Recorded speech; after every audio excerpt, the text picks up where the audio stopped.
Rafael had always been an ambitious man. As the owner of a promising tech company, he had everything many people dream of: financial stability, recognition, and the freedom to plan his future. But when he got the news that his sister Clara had been diagnosed with cancer, everything around him lost its shine. Success no longer meant anything when faced with the possibility of losing her. At first, he believed he could handle both, running his business and paying for her treatment. But the medical bills in the United States were devastating. Within a few weeks, he saw every penny of his savings disappearing like sand slipping through his fingers. Still, he didn't hesitate. If he had to sell everything, he would. Clara was more important than any amount of money. He sold his stake in the company, the luxurious house, and even the cars he loved so much. He moved into a smaller home, simple and cold, but close to the hospital. The emptiness of the walls reflected the feeling of leaving his old life behind, piece by piece. Even so, he felt it was the only choice he had. Rafael attended every appointment, every test, and waited for every result as if they were events in his own life. The waits in the hospital hallways became his routine. He memorized the strong smell of disinfectant, the sounds of beeping machines, and the uncomfortable silence of the doctors delivering news. All of it was now part of his new world. His friends advised him to think of himself, but their words sounded like insults to him. How could he prioritize his own life when Clara's was hanging by a thread? The idea of abandoning her was unthinkable. The devotion he felt for his sister had turned into a silent pact. If he had to fall with her, he would.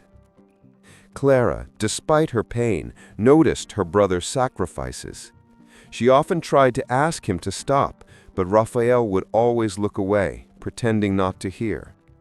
To him, any discussion about limits felt like an insult to the love he felt. He was certain there was only one path: to fight until the end. The nights became long vigils. Rafael would sit on the edge of the bed, watching Clara sleep while he figured out how to get more money for the next round of medication. There was no rest, only a race against time. The weight of every decision was crushing, but hope was what kept him breathing. Inside him, a mix of pride and fear was growing. Pride for fulfilling his role as the family protector. Fear because he didn't know how long he could keep it all going. Financial ruin seemed closer every day, but what truly terrified him was the thought of losing his sister. When he finally signed the last contract to sell the company, it felt like he had handed over a part of his soul. The man who had built an empire was now broke, reduced to debts and responsibilities.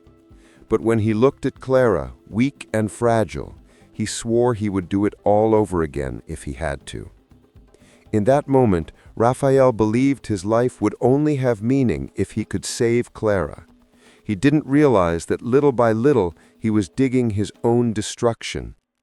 The unconditional love that guided him was also the chain tying him to a cruel fate. If this story has already touched your heart, subscribe to the channel right now. Here, every story makes you feel, reflect, and remember that love doesn't always save. Sometimes it teaches. Click subscribe and come experience these emotions with me. The hospital became a second home. Rafael knew every nurse by name, every hallway by its door numbers, and even the specific sounds of each wing. The months turned into a heavy routine, marked by comings and goings, tests, hospital stays, and small victories, followed by new scares. Clara suffered in silence, trying to hide the guilt she felt from her brother. She saw the light in his eyes fade with every bill paid, with every new debt taken on. She knew she was dragging Rafael into a bottomless pit, but she couldn't find the strength to tell him to stop. How could she ask that when her life depended precisely on his sacrifice? His nephews, Lucas and Helena, still teenagers, also carried the burden. They watched their uncle sell everything, saw their mother growing weaker, and could feel the weight of instability in the air. They loved Rafael like a father, but they began to wonder how long he could last without breaking down. The medical appointments were cold and objective. "She's responding well to treatment," they would say, never offering any guarantees. Rafael clung to every positive word as if it were a promise. But each new chemotherapy session reminded him how fragile that hope really was. The hospital environment seemed to consume his very identity. The constant smell of disinfectant clung to his clothes, and the empty stares of other patients and family members became mirrors of his own pain. Rafael could no longer remember the last time he had genuinely smiled. The medical debts grew like an invisible monster. Collection letters arrived daily, threatening to take what little he had left. He hid the papers in locked drawers, but he couldn't hide the desperation eating away at his chest. Despite everything, there were moments of tenderness. At night, while Clara slept, Rafael would hold her hand and remember their childhood afternoons when she would defend him in neighborhood games. Those memories were what kept him going, even when his body was screaming for rest. Deep down, Rafael believed his fight wasn't just for his sister's life, but for something greater. If he could save her, he would feel his existence had been worthwhile. This belief, though powerful, blinded him to the abyss he was falling into. His friends gradually disappeared. Some couldn't bear to watch him waste away. Others simply didn't understand his extreme devotion. Rafael didn't care. For him, everything had been reduced to a simple equation. Clara needed to live, whatever the cost. The second home he'd built in the hospital hallways no longer felt strange. That was where he spent his days, surviving on bad coffee and fragile hopes. He didn't realize that, along with his sister's illness, a wound was growing inside him that no doctor could heal. After months of treatment, the first signs of improvement finally appeared. Tests showed the tumor was beginning to shrink, and the doctors, though cautious, let slip a few optimistic words. Rafael felt his heart race, as if he were being given a second chance at life alongside his sister. Clara, though still weak, began to smile in small ways. A kind word to her children, a timid laugh at a childhood memory. These were fragments of her humanity resurfacing through the pain. Rafael clung to each one like someone collecting crumbs of hope to survive. Lucas and Helena also began to believe they could return to a normal life, yet they barely recognized their uncle anymore. The vibrant, confident man had become someone defeated, with tired eyes and always wrinkled clothes. They deeply admired him, but they also feared losing the Rafael they once knew. Despite the positive signs, their routine didn't get any easier. The nights were still marked by long vigils, the days consumed by bills and collection notices. Rafael believed he was getting closer to victory, but the price he paid was invisible and devastating. In her moments of clarity, Clara recognized the burden he carried. She tried to convince him to rest, to find some life outside the hospital again, but Rafael wouldn't hear of it. For him, the treatment wasn't just hers, it was theirs together. The nurses began to notice Rafael's exhaustion. Some tried to persuade him to take care of himself, while others just watched silently, fearing the man might collapse at any moment. For Clara, this was even more painful than her own illness. One night, after Clara finally fell asleep following a difficult treatment session, Rafael went for a walk around the hospital. He looked up at the dark sky, felt the cold wind on his face, and for a brief moment allowed himself to dream that everything might turn out all right. That hope was fragile, but enough to keep him going. His body, however, was no longer obeying him. Rafael trembled constantly, suffered from migraines, and barely ate. Still, he insisted he was fine. The weight of being the hero was greater than any physical pain. The following days showed Clara getting stronger and stronger. Each small victory was like a flame lit in the darkness. Rafael believed the sacrifice was finally paying off. He had no idea that the most difficult battle was still ahead of him. At that point, it seemed hope had conquered the illness.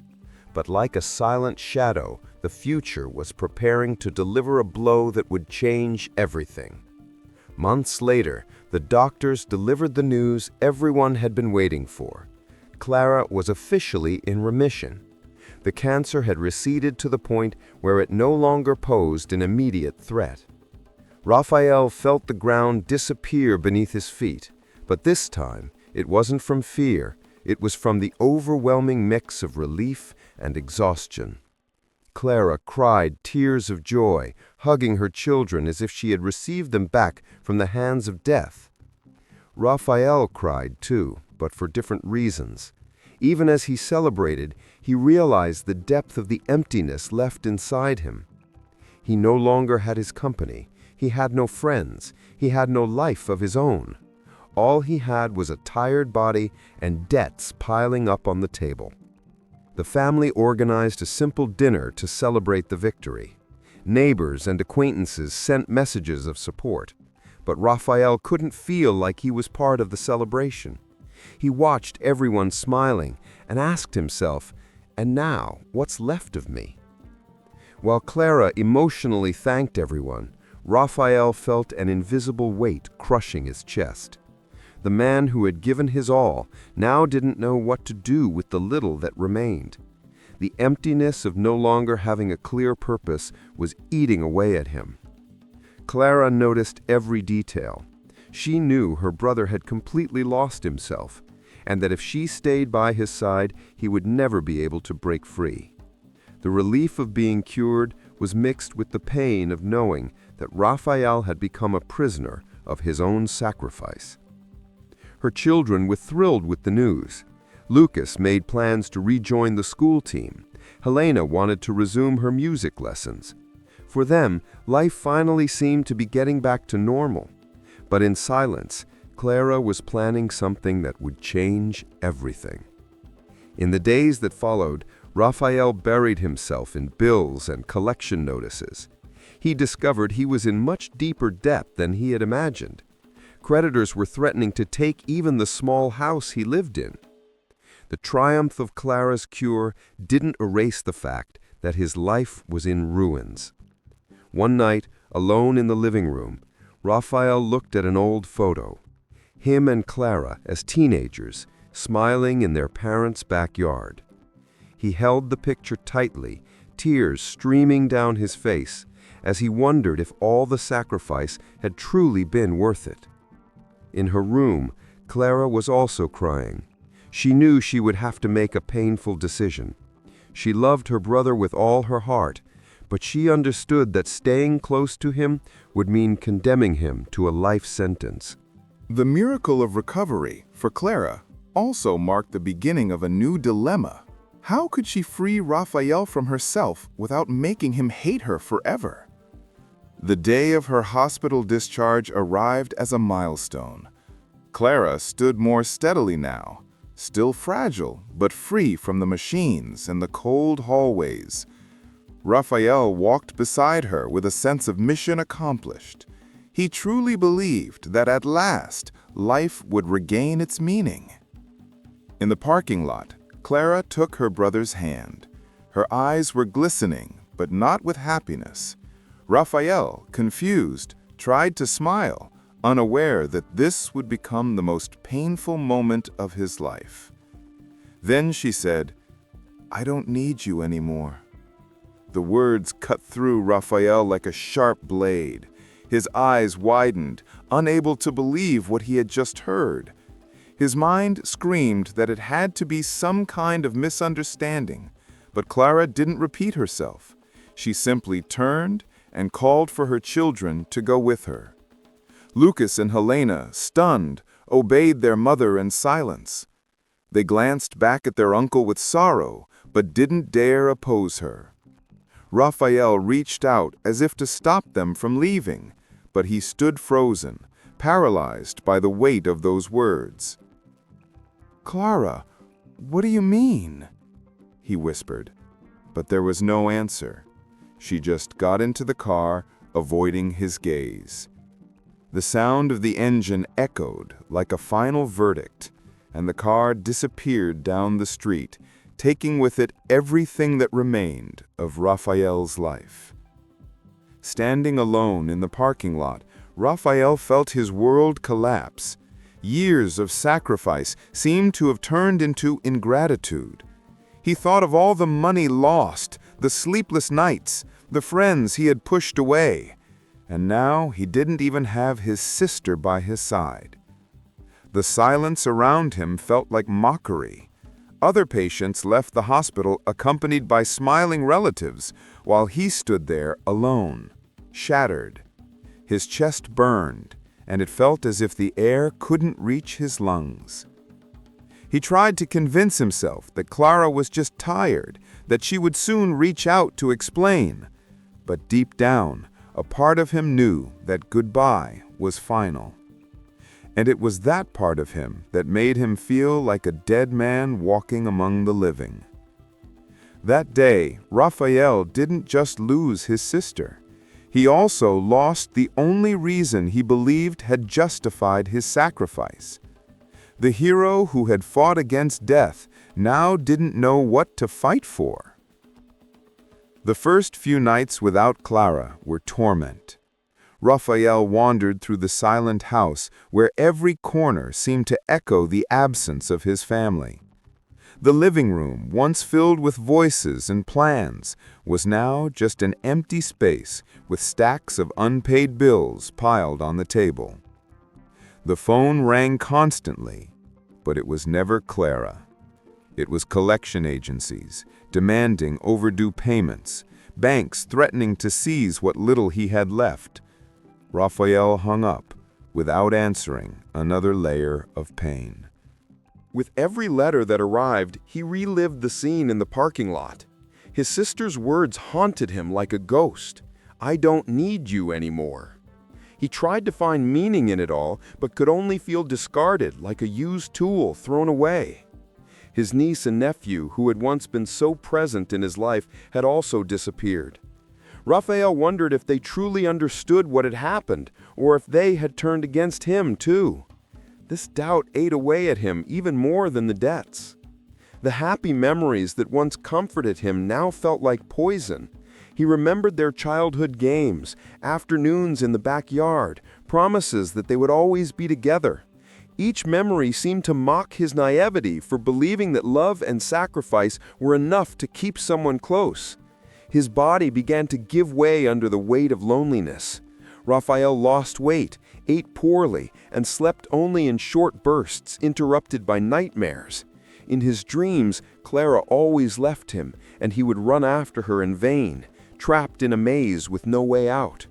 He tried reaching out to old friends, but discovered most had drifted away during his sister's illness. To them, Rafael had become an obsessed man, unable to talk about anything but his sister's treatment. Now, alone, he had nowhere to turn. The streets of his neighborhood felt hostile. When he walked to the market, he avoided making eye contact, afraid of hearing comments about his downfall. The pride that once armored him had become just another burden, keeping him from asking for help. One night, staring into the mirror, he barely recognized the man reflected back. The hollow eyes, the weary face, the unshaven beard. Nothing reminded him of the Rafael from years before. "She killed me," he thought. not realizing that the real enemy wasn't Clara, but the emptiness he had created by erasing himself. Deep in his heart, one question kept echoing. Did Clara leave out of ingratitude or out of love? The answer still felt distant, but the abandonment kept pushing him closer to the edge. The days passed slowly, each grayer than the last. Isolated in his house, Rafael began taking refuge in childhood memories.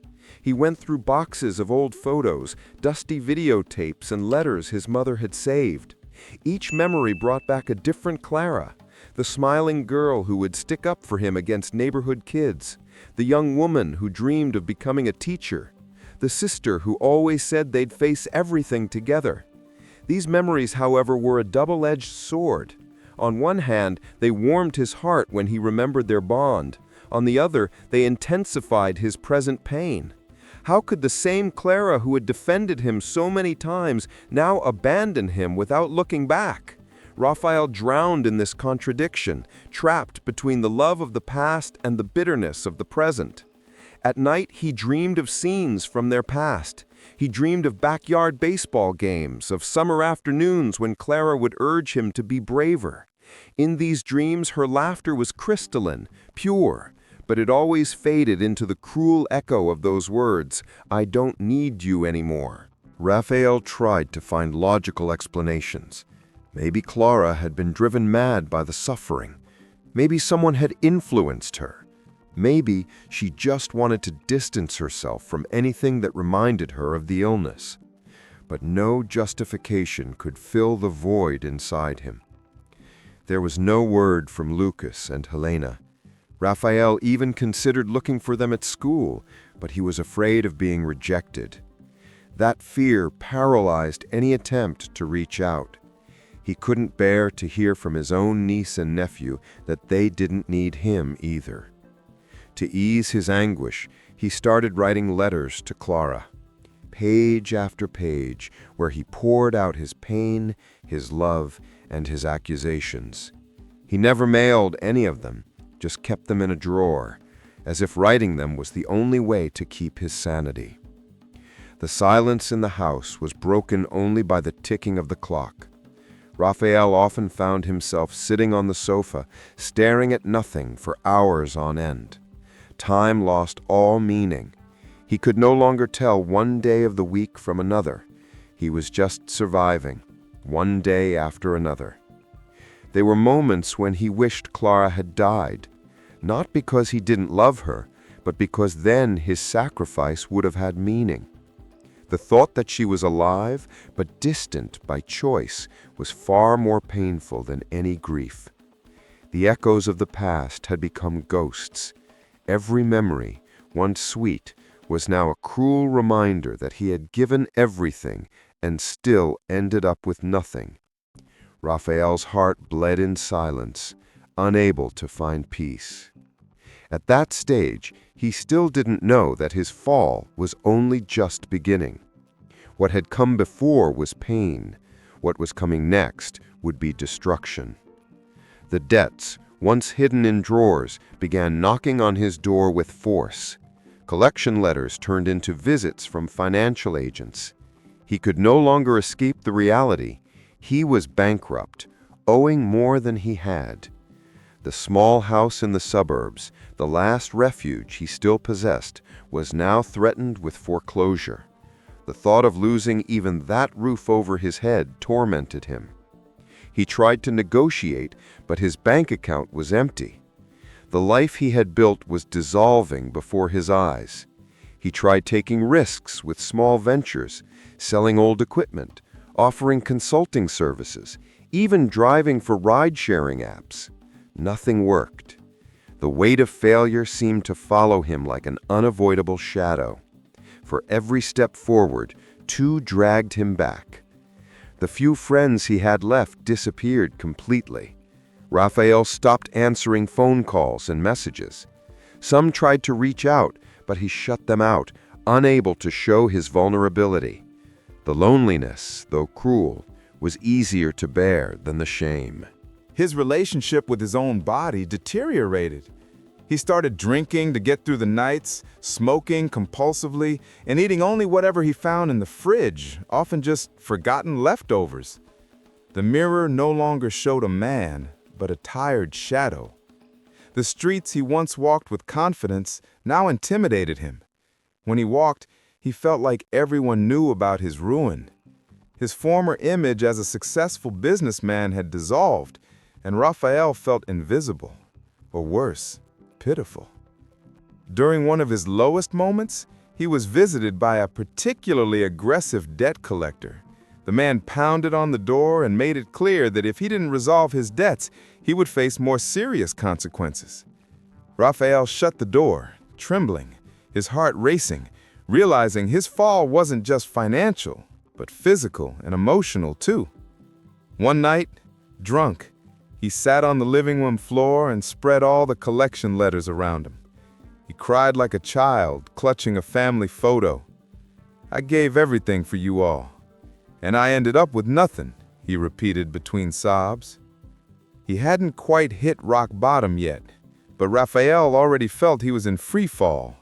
Each day was darker, each thought heavier, and in the silence of the early hours, Clara's absence was the wound that never healed. The hero who had stood by his sister's side to fight cancer was now battling an invisible enemy, the emptiness she left behind. Winter had arrived, and with it a biting cold that seemed to match the void inside Rafael. The windows of the house remained always closed, the air stale, the floor covered in papers and empty cups. He had lost track of how long it had been since he'd spoken to anyone. Then, one afternoon, the sound of the doorbell broke the silence. On the other side of the door stood Marina, his ex-wife. It took Rafael a moment to recognize her, not because of her appearance, but because he no longer expected to see anyone from his past. Marina looked at him with a mix of compassion and shock. The man before her was merely a shadow of what he had been. "You disappeared, Rafael. Even your parents didn't know what happened to you," she said, her voice firm but kind. He tried to smile, embarrassed, not knowing how to respond. He let her in. The house, in complete disarray, spoke for itself. Marina sighed, took off her coat, and started clearing the table, as if no time had passed at all. For the first few minutes, the silence was suffocating. Rafael didn't want to talk about Clara, but he knew he couldn't avoid it. "She left," is all he said. "She took everything, even my niece and nephew." Marina listened in silence, her eyes glistening. "Maybe she did it to save you, Rafael," she replied, not realizing how deeply those words would echo within him. She stayed longer than she had intended. She made coffee, gathered the scattered papers, and opened the windows. For the first time in months, Rafael felt the fresh air fill the house. It was as if her simple gesture brought back a piece of the humanity he had forgotten. In the days that followed, Marina came back several times. She brought food, cleaned the kitchen, and encouraged him to leave the house. At first, he resisted, but little by little, he began to give in. Her calm, steady gaze brought a peace he hadn't felt in a long time. One evening, while having coffee, Marina said something that made him reflect deeply. "You got lost trying to save everyone else. Now you need to save yourself." Rafael stayed silent, feeling those words sink in, breaking through the wall of guilt that had kept him paralyzed. Over time, Marina became his quiet anchor. There was no romance between them, just a steady presence, a reminder that the world still existed beyond his pain. Rafael began going out for short periods, brief walks, trips to the market, small steps back toward life. For the first time since Clara's goodbye, he allowed himself to imagine a different future. The wound still ached, but it was slowly beginning to heal. And without him knowing it, a new chance at redemption was about to appear. It was on an ordinary morning that everything changed. Rafael was sitting on the porch, having his first hot coffee in months, when he heard the sound of an incoming message. It was from an unknown number. When he opened it, his heart almost stopped. "Hi, Uncle. It's Lucas." The message was short, but it was enough to ignite something inside him. His hands trembled as he read and reread the text. Then others came. "Mom doesn't want me talking to you, but I miss you. Helena does too." Rafael felt a lump in his throat, tears flowing uncontrollably. In the following days, the messages became frequent. Lucas talked about his new school, about how their mom seemed sad even though she was cured, and about how he kept a photo of his uncle in his room. Rafael replied carefully, afraid Clara would find out and forbid the contact. Helena, who was shyer, joined the conversation later. "Hi, Uncle. Mom sometimes cries when she talks about you." Those words broke him. For the first time, he began to see that maybe Clara hadn't abandoned him out of coldness, but out of love, a confused, painful, and protective love. The conversations with his niece and nephew became his new purpose. Rafael started waking up earlier, taking slightly better care of himself. Marina noticed the change and smiled quietly, without asking questions. She knew he had finally found a reason to keep going. One afternoon, Lucas asked to have a secret video call. Rafael, hesitant, agreed. When his nephew's face appeared on the screen, time seemed to stop. The boy was taller, his gaze more mature, but he still had the same smile as before. "Uncle, I love you," he said, and Rafael broke down in tears. During the video call, he heard Clara's voice in the background, calling for the children. Lucas quickly said goodbye and hung up. Rafael's heart raced, a mixture of joy and fear. For the first time in a long while, the past and present had collided in a single heartbeat. That night, he looked up at the sky and silently gave thanks.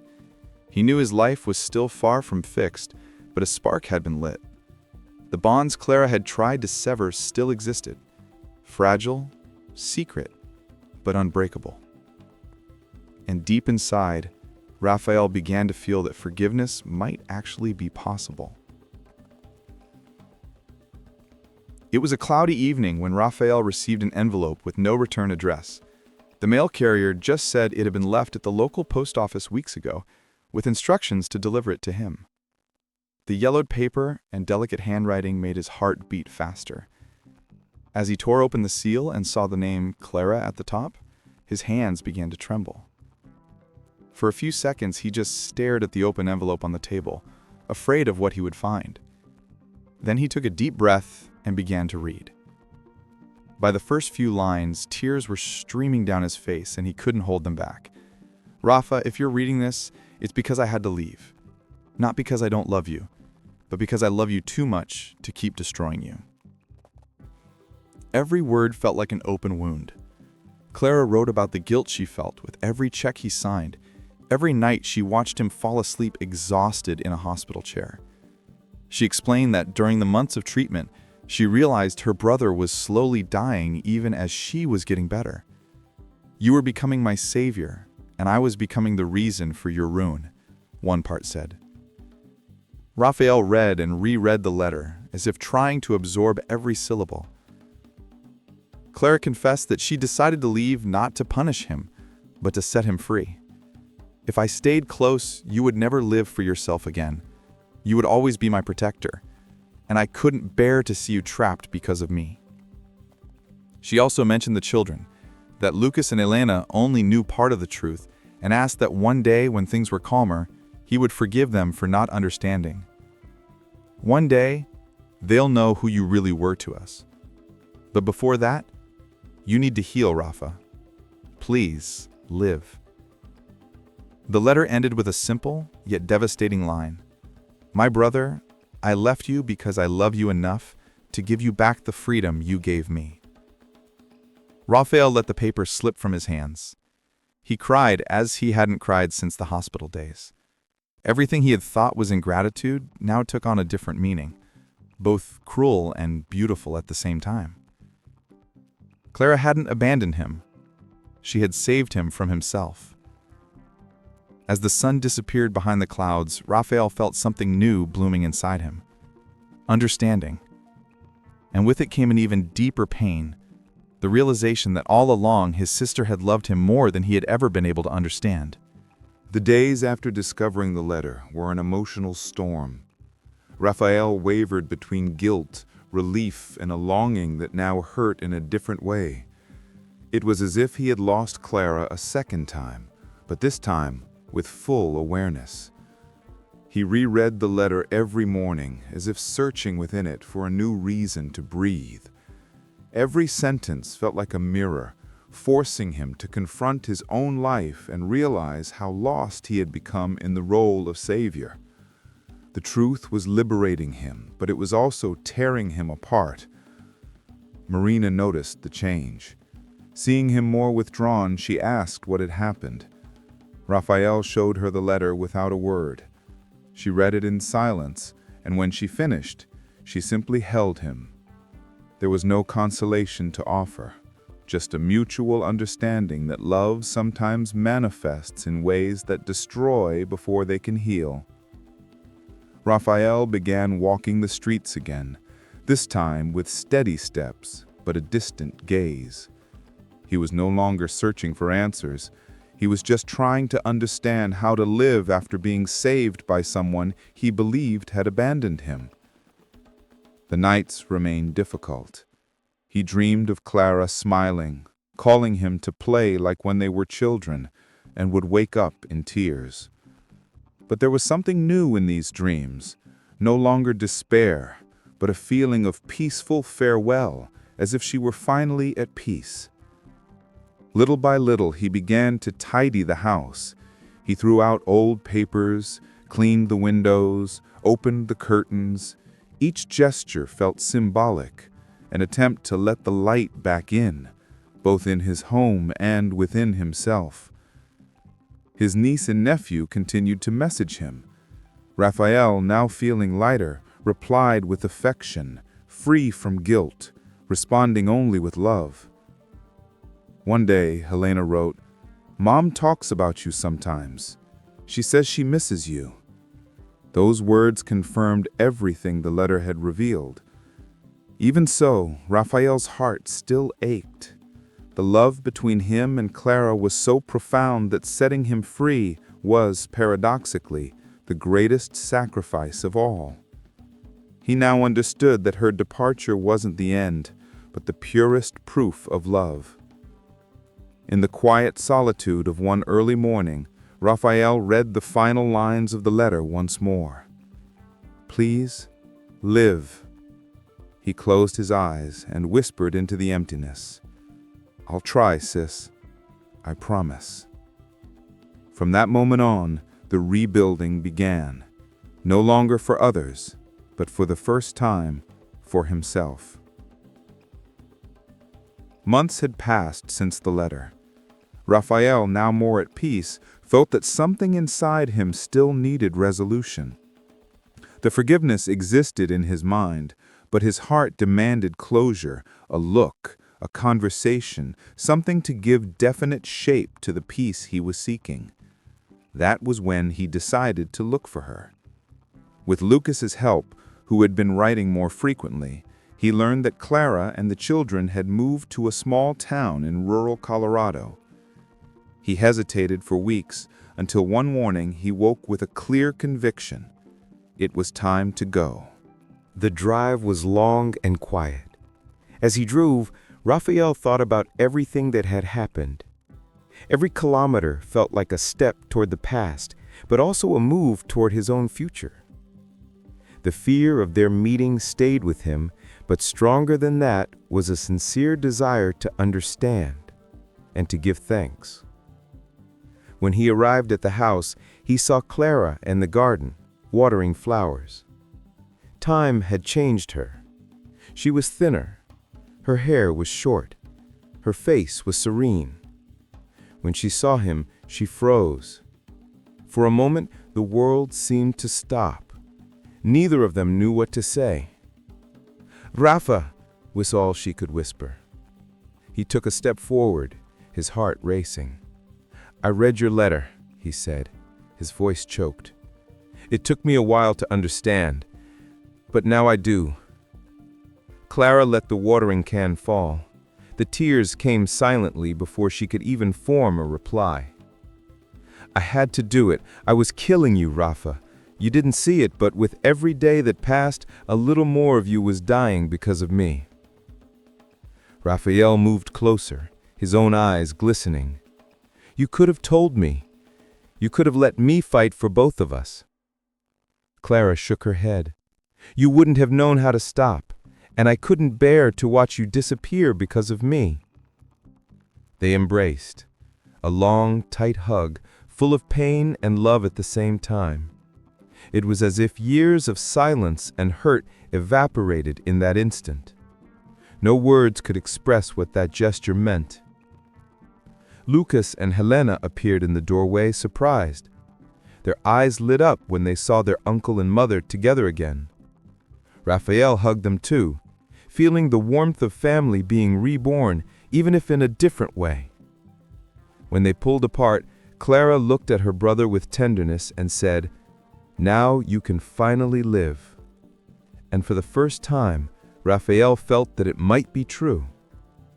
Rafael stayed in town for a few days. There were no big conversations about the past, just shared silences, tentative laughter, and memories exchanged over simple cups of coffee and afternoon walks in the sun.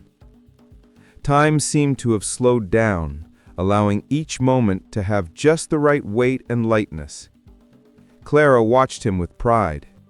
The brother who was once consumed by guilt now carried a new serenity in his eyes. He still had scars, but they were the scars of a survivor. "You're different," she said. Rafael smiled. "I think I've finally learned to breathe on my own." One such afternoon, they walked together to a small lake near the town. The reflection on the water, calm and translucent, seemed to symbolize what they both felt: peace after the storm. Clara picked up a stone and threw it, watching the ripples spread. "That's what I did to your life," she said, her tone full of regret. Rafael looked at her with tenderness. "No, that's what life did to us. And now, it's okay." Clara took a deep breath, emotional. "I never meant to hurt you. I know. And maybe I needed to go through all of that to understand what real love is." The silence that followed was light. For the first time, there was no pain between them, only understanding. The past was still there, but it no longer controlled them. It was a story that had ended, yet felt eternal in its own way. That night, during dinner with his niece and nephew, Clara thanked Rafael for everything he had done. "You saved me twice," she said, "from the illness and from myself." Rafael just smiled, feeling no need to reply. Her words were enough. Before leaving, he placed an envelope on the table. Inside was a check with what remained of his savings and a short note. "Use this to start over. I'm starting over too." Clara found it after he had already left. She cried as she read it, but this time her tears were of gratitude and peace. As he drove back, Rafael watched the horizon painted orange by the setting sun. For the first time, he didn't feel like he was missing anything, only a serene awareness of everything he had lived through. The pain had transformed into something deeper: wisdom. He whispered, looking up at the sky, "Thank you, sis." And in that moment, he felt she heard him. Months had passed since his reunion with Clara. The road back home felt shorter than before, perhaps because, this time, Rafael wasn't carrying the weight of the world on his shoulders. Instead, he carried something simple and powerful: peace. Back in his town, he began rebuilding his life, not in a rush, but with purpose. He renovated the old house, opened the windows and let the light in. With every hammer strike, with every freshly painted wall, he felt as though he was rebuilding himself. The place that had once felt like a tomb of memories was now becoming a shelter for new beginnings. With Marina's help, he decided to return to his old passion for technology. He gathered used equipment, started fixing devices for neighbors, and gradually the small project grew into a workshop. It wasn't a $1 million company like before, but it was his, and this time it was built with lightness, not sacrifice. His days found a new rhythm, and his nights a quiet calm. Rafael learned to appreciate the simple things, the smell of fresh coffee, the sound of rain against the window, the laughter of a child passing by on the street. Haste gave way to presence. He was no longer living to save anyone. He was living because, at last, he wanted to live. Clara and the children visited from time to time. Their family gatherings were filled with affection and nostalgia, but without the weight of the past. Lucas helped him in the workshop, while Elena filled the house with music. Clara, more serene than ever, watched it all with the same calm smile of someone who knows love won, even in a crooked way. One afternoon, as he watched his niece and nephew playing in the backyard, Rafael noticed something that moved him deeply. They were free from fear, from illness, and finally from the weight of sacrifice. The cycle had closed.